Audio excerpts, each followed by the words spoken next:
ఆంధ్రామిక్స్.com మిమ్మల్ని స్వాగతిస్తున్నది. నాయక్ మూవీతో Tollywood top డిస్ట్రిబ్యూటర్ల మధ్య కొత్త రకమైన చిచ్చు మొదలైంది.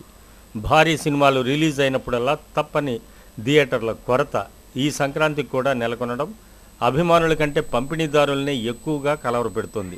2 రోజుల తేడాతో విడుదలవుతున్న 2 ప్రతిష్టాత్మక సినిమాలు నాయక్, సీతమ్మ వాకిట్లో. ఈ టెన్షన్కి కారణాలు. ఈ నెల 9న నాయక్ రానుండగా సీతమ్మ వాకిట్లో 11న విడుదల కానుంది. నైజాంలో నాయక్ని 300 థియేటర్లలో విడుదల చేయాలని అనుకున్నారు. హైదరాబాదులో 100. అయితే మహేష్ బాబు మూవీ రిలీజ్ అయితే తమ హీరోకి థియేటర్లు తగ్గుతాయని మెగా ఫ్యాన్స్ ఆందోళన పడ్డారు. ఎందుకంటే నాయక్ మూవీ నైజాం రైట్స్ని దిల్ రాజు 11 కోట్లతో కొనుగోలు చేశాడు.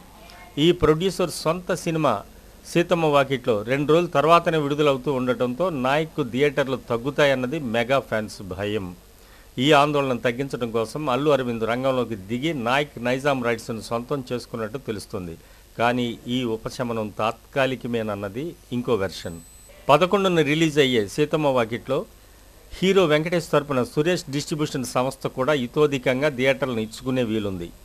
అటు ప్రొడ్యూసర్గా దిల్ రాజు, ఇటు వెంకీ బ్రదర్గా సురేష్ బాబు సిరిమల్లె చెట్టుకి అండగా ఉండటంతో నాయక్ శిబిరంలో ఉక్కుపోత మొదలైంది. తొలి 2 రోజులు 9, 10 మాత్రమే చెర్రీ సినిమా కలెక్షన్లు దండుకునే ఛాన్స్ ఉంది. ఆ తర్వాత థియేటర్లు అన్యాక్రాంతం అయిపోవడం, సిరిమల్లె చెట్టు హవా మొదలవడం లాంటి కారణాలతో నాయక్ జోరుకు కళ్ళెం పట్టడం ఖాయమని మెగా ఫ్యాన్స్ ఫీల్ అవుతోంది. టాలీవుడ్లో ఒక సినిమా 3 బడా డిస్ట్రిబ్యూటర్ని ఇబ్బంది పెట్టడం ఇదే తొలిసారి కావచ్చు.